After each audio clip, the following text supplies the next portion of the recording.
কেমন হয় যদি সৈয়দপুরের মধ্যে মিরপুর বা গুলশান বনানী টাইপের রেস্টুরেন্ট পাওয়া যায়? হ্যাঁ, আপনারা ঠিকই শুনেছেন। বিস্তারিত জানার জন্য পুরো ভিডিও দেখতে হবে।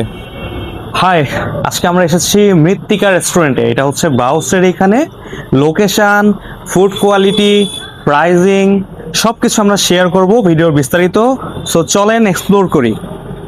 সৈয়দপুরে আপনারা অনেকগুলো রেস্টুরেন্ট দেখবেন যারা সৈয়দপুরের বাসিন্দা, বাট এই রকম যে খোলামেলা রেস্টুরেন্ট এখানে হচ্ছে আপনার এই যে কি বলে এটাকে, এইরকম টাইপ বা রেস্টুরেন্ট টাইপ সবকিছুই আছে, যেটা একটু সিটি থেকে বাইরে মনোমুগ্ধকর পরিবেশ, এসে আড্ডা দেওয়ার মতো একটা জায়গা, নিরিবিলি এসে বসে থাকা যাবে।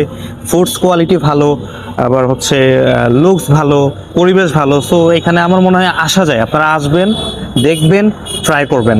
এতক্ষণ আমরা দেখলাম রেস্টুরেন্টের পরিবেশ, আমার যেমন ভালো লেগেছে আশা করি আপনাদেরও ভালো লাগবে। এবার পালা উদরপূর্তি করার এবং আপনাদের সাথে শেয়ার করার যে এখানকার খাবার আসলে কেমন। শুরুতে এসে আমরা মেনু কার্ড নিয়ে বসে পড়লাম এবং অনেক খোঁজাখুঁজি করে দুইটা খাবার চুজ করলাম এবং অর্ডার করার সাথে সাথে দেখছি ওয়েটার হাজির। ম্যাক্সিমাম রেস্টুরেন্টে যেটা হয় যে খাবার অর্ডার করার পরে আধা ঘন্টা বা 45 মিনিট ওয়েট করতে হয়, বাট এই রেস্টুরেন্টে আমাদের এই জিনিসটা করতে হয় নাই। এটা খুবই ভালো একটা সাইট। আমরা অর্ডার করেছিলাম ওভেন বেক পাস্তা এবং থাই স্পেশাল স্যুপ। ওভেন বেক পাস্তার দাম ছিল মাত্র 270 টাকা। 270 টাকা হিসাবে এইটার পরিমাণ আমার কাছে ঠিকঠাক মনে হয়েছে। এটা যথেষ্ট পরিমাণ কোয়ালিটি ফুড, টেস্ট যথেষ্ট ভালো ছিল। খাবার রেটিং করতে বললে আমি 10-এর মধ্যে 9 দিব এখানে। হাবু ভাইয়ের মতো আমারও এই রাঁধুনির রান্নার হাত দেখার খুব ইচ্ছা, যদিও আমার দেখা হয় নাই। এর মধ্যে আরেকটা ইনফরমেশন শেয়ার করে নেই। রেস্টুরেন্ট অনারের সাথে কথা বলে আমরা যেটা জানতে পেরেছি, খুব শীঘ্র এখানে সি ফুড পাওয়া যাবে। আপনারা অনেকে আমাকে কমেন্ট করেন যে ভাইয়া সৈয়দপুরে সি ফুড কোথায় পাওয়া যায়। যেহেতু এর আগে সৈয়দপুরে কোথাও সি ফুড ছিল না, সো আমি কাউকে বলতে পারি নাই, বাট এইখানে খুব শীঘ্রই শুরু হতে যাচ্ছে।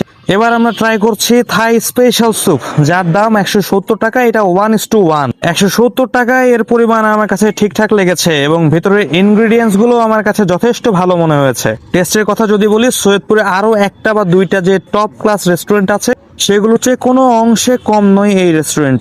আমরা মৃত্তিকা ক্যাফে অ্যান্ড গ্রিল, আমরা কাস্টমারদের কথা চিন্তা করে তাদেরকে বেস্ট কোয়ালিটি ফুড সার্ভ করার জন্য আমরা চেষ্টা করছি। আমরা কতটুকু পারছি সেটা কাস্টমাররা অবশ্যই ভালো বলতে পারবে। তো আমরা আমাদের জায়গা থেকে সর্বোচ্চ চেষ্টা করে যাচ্ছি কাস্টমারদের সেরা সার্ভিসটা দেওয়ার জন্য। আমরা কাস্টমারদের কথা চিন্তা করে নতুন কিছু মেনু আমরা লঞ্চ করব খুব শীঘ্রই। আশা করি সৈয়দপুর এই বাউস্ট ক্যাম্পাসের অপোজিটে আমাদের মৃত্তিকা ক্যাফে অ্যান্ড গ্রিল, যেখানে মানুষ এসে স্বচ্ছন্দে ভালো কিছু কোয়ালিটি